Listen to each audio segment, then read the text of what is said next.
Hello everyone, Andrew Bermudez, co-founder and CEO of Digsy AI, where we make it really easy for salespeople and commercial real estate brokers and anybody in independent sales to generate new business opportunities. Welcome to another great episode of Best Sales Practices. Today we're going to talk about an interesting topic. This one's going to be targeted towards commercial real estate, but if you're watching this, you can also use it in any other business like residential real estate, insurance, etc., etc., etc. So to jump in, pardon my writing. I don't have the best handwriting, but I hope, as we go through this, you'll understand some of the things that I walk you through. So today we're going to be talking about how to find people looking for space in social media. If you're not in commercial real estate space business, you can actually how to find people looking for X in social media. So the big platforms that we see today are, for example, Twitter, Facebook, and LinkedIn. So there's actually really interesting things that I don't see salespeople using a lot. They do use LinkedIn, they use Facebook sometimes. Facebook is not so much for a lot of business. People try to stay away and talk with their families and friends and things like that. But Twitter, we see a lot of people sharing articles, people sharing knowledge, people asking questions, and celebrities and well-known entrepreneurs are very accessible during social media. So we're going to target that one first. And the number one thing I want to talk about is most people don't know, and we're going to show you a little snippet on the screen in a little bit, is that Twitter's pretty powerful. They actually have very awesome search functions. So you can actually go into Twitter and you can actually hit the search function. And when you do the search, you can search by any keyword. You can search for commercial real estate space, you can search for commercial real estate, you can search for hashtags involved with commercial real estate. For example, CRE, you can find other brokers using that quite a bit to share information. I know a lot of independent or a lot of individuals who are using commercial real estate, using social media in commercial real estate, pardon about that, who use social media to network with other professionals in the industry, and they actually refer to each other business. So tips off to and kudos to Linda at the Broker List, Bo Barron at Massimo Group, and Alan Buchanan. I know all of them have found deals, and when I was in commercial real estate, I did the same. And Linda, thank you for the referrals. So another thing that we can do there is we can actually go and use advanced search to narrow down the area. So if you are, let's say, in real estate or something very localized, you need to be able to hone in that particular region. So Twitter actually allows you to not only do advanced search operators for a specific keyword like looking for space, looking for warehouse, looking for restaurant, but it also enables you to drill down to the location itself. So another thing too is, aside from CRE, where you'll find a lot of professionals, you can search for the hashtag office space. So no space, just office space together with a hashtag at the beginning, and then different variations of that like warehouse space, etc. So you can do that. What I'll do is I'll actually jump on my computer and kind of show you what that's like. So if you can see my screen here, I can actually see our Twitter feed there. And I can do as simple as searching for the word office space. And I can come up with some really interesting people, for example, people in commercial real estate, et cetera, et cetera, et cetera. But what I can do is I can also say, looking for office space. I'll just leave out the for. And what I can see is looking for an office space. I can see people twittering, we're trying to relocate. Look at this one. This is really cool. So Alex Singleton right here. We're trying to relocate our company, looking for office, 1 or 2 suites, shared conference room within 8 miles. So you could actually reach out to this person, do that. So it's pretty cool. Most people don't use this, and you definitely should, because this is where people are broadcasting, hey, help me out. So you can actually go through all of this, and it's pretty powerful stuff. We can also go to search.twitter.com. And what that'll enable us to do is it'll enable us to do an advanced search. And like I mentioned earlier, let me take a look here, has the following words: office space, warehouse, retail. All right. Oh, there we go. So any of these words, I'll just do this one right there. So I don't want any hashtags and people from these accounts and places, and I can add a location. So for example, I'm in the city of Fullerton, but I'm going to search for a larger area, which is, for example, Los Angeles. And you can even pick the date range, but I'll leave that out for now. So I can do a search here. And looks like nothing came up. Maybe I need to refine my search. So let me see if I can do this by saying office space. and I'll just do looking. And I'll say that I'm in Los Angeles, and I'll just click this here. There we go. So now we have tweets in the city of Los Angeles, people looking for office space. So we can see movies and things like that. People always talk about the movie. You can actually create a negative keyword to do that. But for example, here's somebody right here, like, hey, look, I'm looking for office space in Soma and or Silicon Beach, preferably next to an Equinox thing. So as you can see, it's pretty powerful stuff here, where you can make several hundred cold calls.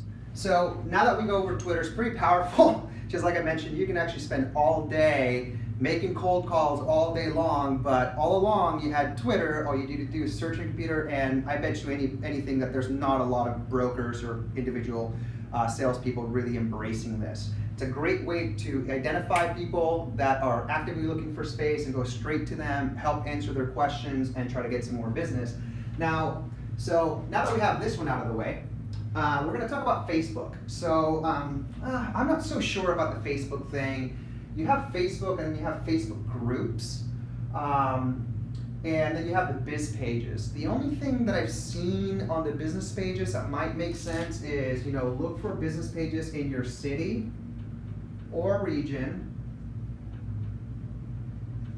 and then try to find active businesses, and if they have a star rating with high ratings,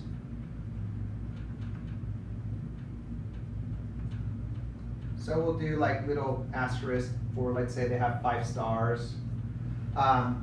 So you might be able to find them and actually in your locale and start interacting with them, and then asking the person on the other side of the page when you message them, hey, are you guys looking for space? I can do this. Especially if they have a large following and a lot of interactivity, they're most likely doing well. So that might be a great way to do it. We don't have a lot of office tenants doing this, simply because it's not, what we see a lot is we see a lot of people in the retail business, such as hairstylists. We see people who own restaurants and things like that. But if you're in retail, you may want to check that out. Now the thing about LinkedIn is there's, of course, your feed, which is all of the comments that your network's putting up. So if you're not adding people who are emailing you and people that you've met and your past clients, I highly encourage you to do so. I'll include a link at the bottom of this video that you can just bookmark. That makes it really easy for you when you get an email, copy and paste that email and just immediately send an email invitation for that person. If you use Gmail, there is a tool called Rapportive, so I'll put it right here. So Rapportive, it's a Google Chrome, like Report, it's a Google Chrome add-on actually that when somebody emails you, you're able to see their profile, but with one click, you can add them to your LinkedIn network. And it's always good to grow your network, and post on your network interesting news either about commercial real estate, insurance, or just things that you think entrepreneurs would like and would help them out, that have helped you out. It's good to get that knowledge out there and you stay top of mind in their network. But that way you can actually grow your feed and then, skim it once in a while and see who's looking for that. But, you're actually at the mercy of, waiting for someone to say, hey, I'm looking for your service or product. So you don't want to do that. What you can also do is you can go actually to the Facebook groups. And there are commercial real estate Facebook groups out there where they network a lot of professionals. And a lot of the times you can see people looking for another broker in another market where they don't have a presence, saying, hey, I need somebody to find space for me in Carlsbad and I'm in Alabama. Who can help me out. Partaking in those groups is actually pretty easy. We'll show a way to get in the Facebook groups here in a minute.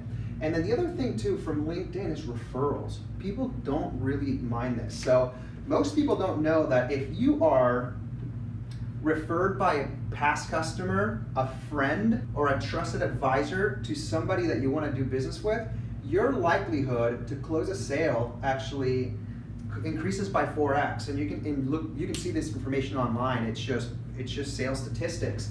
But the way that you can hack it is you can actually, not like Twitter, where you can actually actively find people online, but on the feed you're kind of at the mercy of people looking for space. Groups, you can interact a lot and even join entrepreneurial groups where some business owners are asking for referrals on space, or maybe the restaurateur network, you want to be in there if you're in retail, and then offer advice and things like that and do business with them.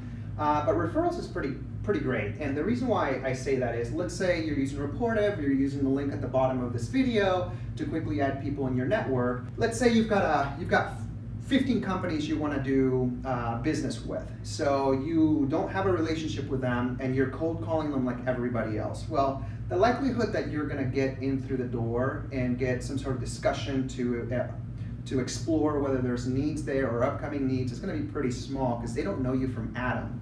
So the one thing to do is, let's say I just have 3 candidates to make it simple instead of 15. Let's say, for example, that I go here and I've done company A, company B, and company C, right? And I look up the management there, right? If it's a bigger company, it might be somebody in the real estate department or the finance department, or it can be the CEO in smaller franchises, things like that. You can actually look in LinkedIn, and when you look up the CEO, or let's just call the CEO or decision maker, and we'll just do this, decision maker, then you can actually see how you're connected to that person. I'll show you that here in a minute as well. You can actually see how you're connected to them, and if, like, let's say you've done business with that person before, or the mutual connection, you can actually just reach out to them, rekindle the relationship, tell them what you're up to, catch up on their life, and then say, hey, you know what, I'm really trying to meet the CEO over at ABC company. I've been looking at their growth and this and that. I think our market's great. We can help them save a lot of time and energy. But finding space that has high traffic, or if you're an office space, save them money on their footprint, because aside from payroll, real estate's your most expensive asset. You might be able to just kind of figure out what your pitch is, but that referral may send, say, yeah, I can make an intro, and then just walk you through the door. So there's all of these other salespeople calling this individual, but because you're coming in through a trusted referral, you can actually increase your probability of getting in the door and quadruple your productivity there. So I say LinkedIn's pretty powerful for referrals. It's okay on the groups, but it's better than the feed, because of the feed you're just on mercy. So I would say the feed doesn't really matter that much. But with that being said, I'll just go ahead and show you on the computer screen how you can actually go find groups and how you can do different things. So first thing is, you log into your account, and then if you click this little grid up here where it's called work, you can actually go and find groups. So once you go into groups, you can see what groups you're a member of, and you can discover new groups. So for example, I see a little feed of my groups, best sales practices, which we use in CRM. So we're logging into best sales practices, and I can see, okay, project management software only needed for myself, my interest lies. See, so there's people looking for project management software. What are a few of your, and you can interact with these people here. So that's just an idea. So you want to find new groups, you go to discover. And what you can do is you can actually do searches here for new groups that you want to discover as well. And you can always, look at different things as well. You can explore around here to search for those. Now, to show you how to get referrals, I'm going to do the following. So, for example, let's say I want to do business with Salesforce.com, right? So I'll do Salesforce, there they are. So I can actually look up the company Salesforce.com. And it says that I have 6 connections that work there, right? So I can actually, investigate who the CEO, who the CFO, who my target person is. But I can see that I have 6 connections that are actually there. And look, my friend Christy actually works at Salesforce. So of course, let's say, for example, I'm trying to get a hold of somebody at Salesforce that's, I don't know, maybe it's just somebody that I need to connect with. So Jason Mills right here is a connection there, Brian as well. So I can actually look at how to go ahead and connect. So for example, Mark Benioff is a CEO. Well, that's pretty high up there. But it's showing me that somebody that I know is actually connected with him. So I can actually go here and I can see who my 21 mutual connections are. And I can see that Christy, who actually, believe it or not, used to be in commercial real estate before she went to go work for Salesforce, is there. But look at that, Mitch Baxter. Mitch is actually a really good friend of mine. We actually sit on a technology board together over at Octane in Orange County. So guess what I'm going to do? is he knows me pretty well. I'm going to call Mitch and I'm going to say, hey, Mitch, by the way, I would love an introduction to Mark because of this. And pick his brain whether he thinks it would be an appropriate connection to get there. So this kind of just shows you how the referrals can be initiated rather than waited for. So go ahead and use these tools. I mean, they're pretty powerful. I don't think that, there's people who are really good in sales who use them a lot, but we don't see a lot of that. So just go ahead and abuse them. Hopefully this helps you out in some way, shape, or form and crush that sales. And stay tuned for our next episode and hear Digsy AI's best sales practices.